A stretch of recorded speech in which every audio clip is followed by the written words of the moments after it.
Galit na galit at sumisigaw si Grid at sinasabi nito na nagpasya siya na isave ang talisman para sa mga boss. Nasanay na ba siya sa pag-iwas, ikaw na skeleton-headed bastard? Sa isip-isip ni Grid na dahil patuloy silang nabigo sa mga tungkulin sa pagtatanggol, pinili ba nilang mabuhay upang magkaroon ng oras upang umunlad? Well, anyways, kahit anong sabihin niya, hindi nila ito maiintindihan.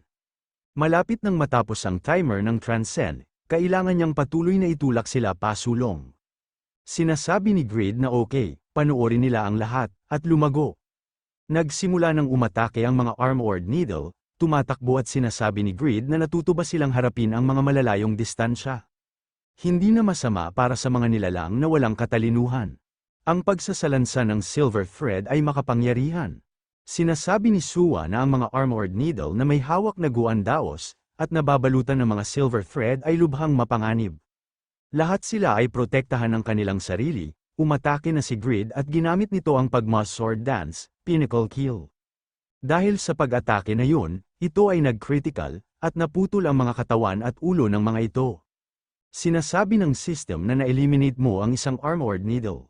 Nakakuha ka ng 123,500,000 experience points. Sa isip-isip ni Grid na ang synergy ng cutting at pinnacle kill ng failure ay hindi pinapansin ang depensa ng isang target.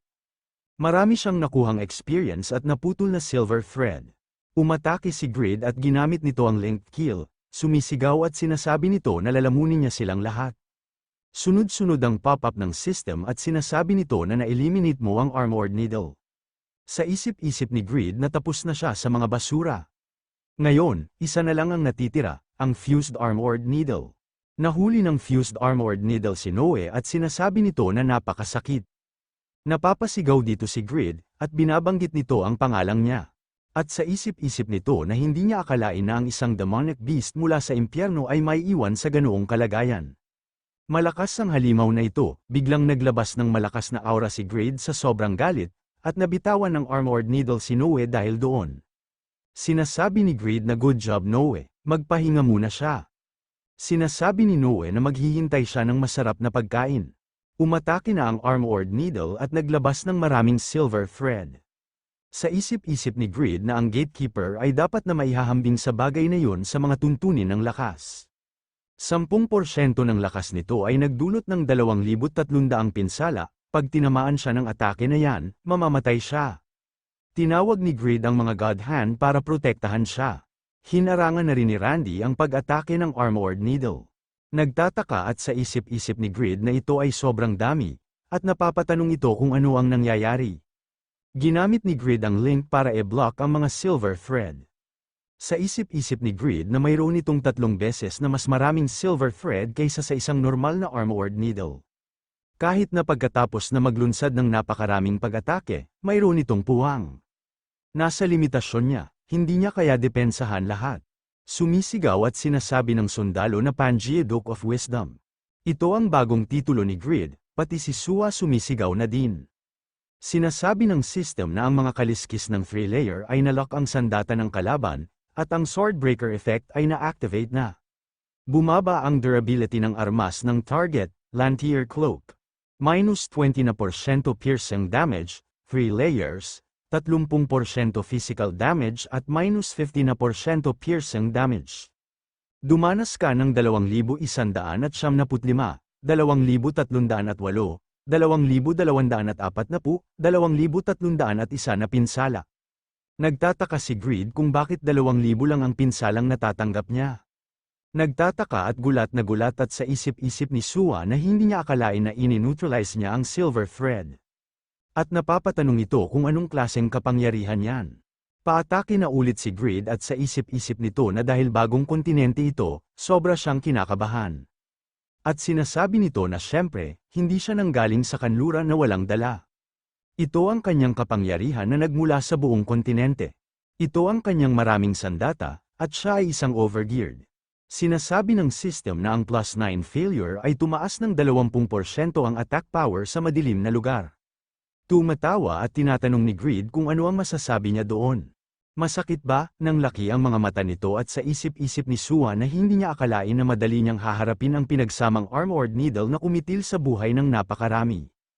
At napapatanong ito kung ano ang overgeared. Hinarangan ng God Hand ang mga dugo ng Armored Needle at sinasabi ni Greed na hindi yan gumagana balbon.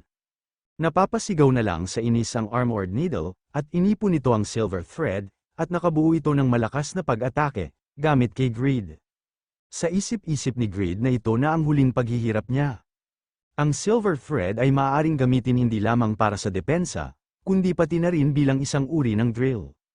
Ito ay tunay na isang flexible weapon. Kung wala siyang Clantier Cloak at 3 layers armor, marami na sana siyang natanggap na pinsala.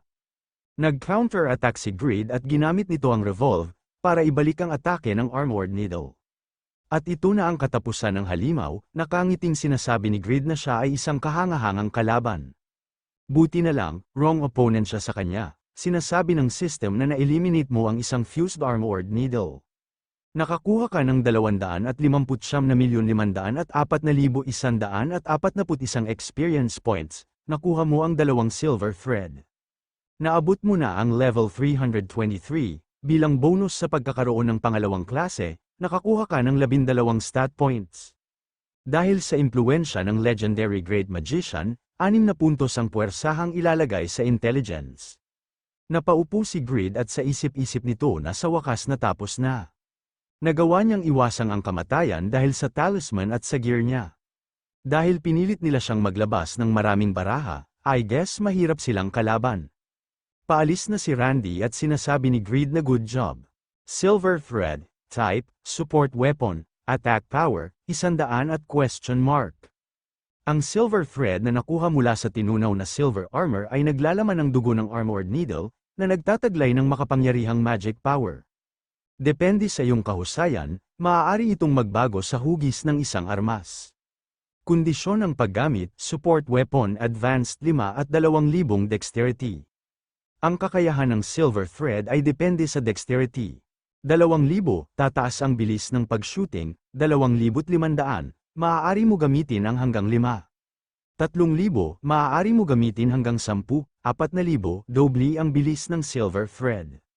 5,000, maaari mong gamitin ng hanggang 20, sa isip-isip ni Greed na hindi niya akalain na walang limitasyon sa pinsala. Nakakamangha talaga, pwede na talaga siyang mamatay sa mga ito. Higit pa dito, dahil ito ay kailangan ng Advanced Support Weapon Proficiency, kailangan niya ng karagdagang Dexterity. Namumula at sa isip-isip ni Suwa na isang hindi kapani-paniwalang kakayahan sa pakikipaglaban at sapat na sanay upang muling likhain ang Red Phoenix Bow. Bukod pa dyan, binigyan siya ng titulong Pangaea Dock of Virtue. Siya ba ay isang Daoist na nakamit ang kaliwanagan sa pamamagitan ng paglilinang? Ngunit ang napakalaking lakas na yun ay nagsasabi sa kanya na siya ay ibang nilalang sa Daoist. Simula nung niligtas niya sila, malamang hindi siya isang Yangban, since mababa ang tingin nila sa kanilang mga commoners. Tinatanong ni Greed kung mahirap bang makakuha ng Silver Thread? Nakakuha lang siya ng 2 pagkatapos makapatay ng 6. Sinasabi ni Suwa na agad silang nabubulok kapag namamatay ang Armored Needle. Sa nakaraang 4 na taon, halos nakapito lang sila, kaya maswerte siya. Kahit na gusto pa nila, hindi pa nila naabot ang dulo ng dungeon. Tulad ng nakikita niya, sa kanilang lakas, 2 hanggang 3 lang ang pinakamahusay na magagawa nila. Balang araw, maaabot nila ang dulo at tatalunin ang lahat ng mga Armored Needle, ngunit hanggang doon, ang priority nila ay pigilan silang makalabas.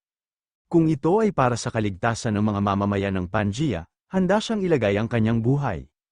Sinasabi ng system na isang quest ang nabuo, ito ang Armored Needle Subjugation 1. Difficulty, S. Sakupin ang hindi mabilang na Armored Needles na nagbabanta sa buhay ng Pangaea citizens at ibalik ang kapayapaan sa Pangaea. Malinaw na kondisyon, pumatay ng 10 Armored Needles. Clear reward, tataas ang favorability ng Red Phoenix Group, plus 5 silver thread. Sa isip-isip ni Greed na 6 na milyon ang kanilang health, 2 beses ang depensa ng isang normal na halimaw, swordsmanship, at silver thread. Bukod pa doon, mainit ang kanilang dugo, ito ang unang nakatanggap siya ng rank S hunting quest. Malakas talaga ang mga Armored Needle, sumisigaw ang mga sundalo at sinasabi nila na dumating na naman sila, this time 3 sila, sa isip-isip ni Greed na handa silang ipagsapalaran ang kanilang buhay. Hindi niya sila basta-basta matatanggihan. Sinasabi ni Greed na gusto niya siya sa maraming bagay. Siya na ang bahala sa mga Armored Needle para sa kanya. namumula at sinasabi ni Sua na sige, sinasabi ng sundalo na namula ang young miss. Sumisigaw at sinasabi ni Sua na pero Mr. Greed, kung sobra niya ng pinapagod ang kanyang sarili, masasaktan ang katawan niya. Hindi niya na kailangan pumunta ng malayo para sa kanila. Ang determinasyon ni Greed ay nagbigay kulay sa Pangea flower, na si Sua. Sa isip-isip ni Greed na ang sinulid na ito, at sinasabi nito na i-welcome nila ito. Dapat niyang gamitin ito agad, ang bagong item, tinamaan ng 2 armored needle at sinasabi ng system na nakagawa ka ng 930 pinsala sa target. Nakagawa ka ng 370 pinsala sa target, medyo nadismaya si Greed at sinasabi nito na natutuwa siyang hindi ito kumonsumo ng anumang mga resources, ngunit ang damage output ay talagang maliit. Tapos, this time, iikot niya na, sinasabi ng system na nakagawa ka ng 2,217 pinsala sa target. Nakagawa ka ng 2,460 pinsala sa target, sa isip-isip ni Greed na yun lang. Sa tingin niya naiintindihan niya kung paano ito dapat gamitin. Nagkaroon na ng background na bulaklak si Sua, at sinasabi nito na hindi niya akalain na ganun lang kadali niyang gamitin ang mga silver thread na yun. Ang galing ng hand technique niya, ang galing ng mga kamay niya. Napapaisip siya kung magaling din siyang gumawa ng ibang bagay. Sinasabi ni Greed na nagbibigay sila ng 2 beses na experience kaysa sa pureblood vampire, tama ba? Ginagawa nitong sulit ang pangha-hunting, mas marami, mas masaya. Susunod, gagamitin niya ang paraan ng restraint na ginamit sa mga god hand. At tatawagin niya itong armored needle tie, sa isip-isip ni Greed na hindi gumana ito. Hindi sapat ang 2 sinulid para pigilan sila. Dahil sa mga epekto ng lahat ng kanyang mga title, siya ay kasalukuyang may 3,723 dexterity. Kaya kung makakuha siya ng higit pa, sa palagay niya ay dapat siyang gumamit ng hanggang 10. Ngunit ang bilis ng pagkontrol ay 1 segundo bawat sinulid. Kung gumamit siya ng 10, aabutin ito ng 10 segundo. Ang bilis din bumaba dahil sa sobrang gun nila, hindi niya magagamit ang mga ito laban sa mabilis na mga kalaban. Kailangan niyang gawing 4,000 ang kanyang dexterity ng mas mabilis hanggat maaari, dagdagan ang bilis ng pagkontrol, at magdagdag ng kaunting timbang sa dulo ng mga sinulid. Marami siyang ideya. Sila ay magiging malakas na armas, maihahambing sa Pavranium. Lahat ng makukuha niya dito ay makakatulong sa kanya na malampasan si Kraugle at maabot ang tuktok. Inatake na nito ang mga armored needle at sunod-sunod ang pop-up ng system at sinasabi nito na na-eliminate muna ang armored needle. 120,546,000, 117,890,720, 121,599,800, mga puntos ng karanasan na nakuha. Sa isip-isip ni Greed na lahat ng makukuha niya dito ay makakatulong sa kanya na malampasan si Kraugle at maabot ang tuktok, nakakuha siya ng magandang fighting class na Sword Saint, kaya malamang lalo lang siyang lumakas, patuloy ang kanilang kompetisyon. Sinasabi ni Greed na okay, lumipat na sila sa susunod na lugar. May napasukan sila, at may lumabas na liwanag, at sinasabi ni Greed na ang liwanag dito. Sinasabi ng isang sundalo na hindi niya akalain na may ganitong lugar. Sa sapat na mga halamang gamot at pagkain, sa palagay niya ay dapat na mabuhay dito. At batid pa ng isa na ngunit mayroong 4 na daanan, kung ang mga armored needle ay malapit na, siya ay matatrap. May nakita si Greed na isang box, at sinasabi nito na ito ay isang treasure chest. Nadismaya siya na walang gaanong mga armored needle sa paligid. Ito ay mahusay, sumisigaw at sinasabi ng isang sundalo na isang treasure chest. Mr. Greed, teka lang, noong nakaraang taon, ang isa sa kanilang mga kasama ay nalasan ng isang treasure chest. Halos kalahati ng treasure chest sa dungeon na ito ay trap, kaya pakiusap, iwasang buksan ang mga ito. Tumatawa at sinasabi ni Greed na hindi naman siya gaanong walang muwang.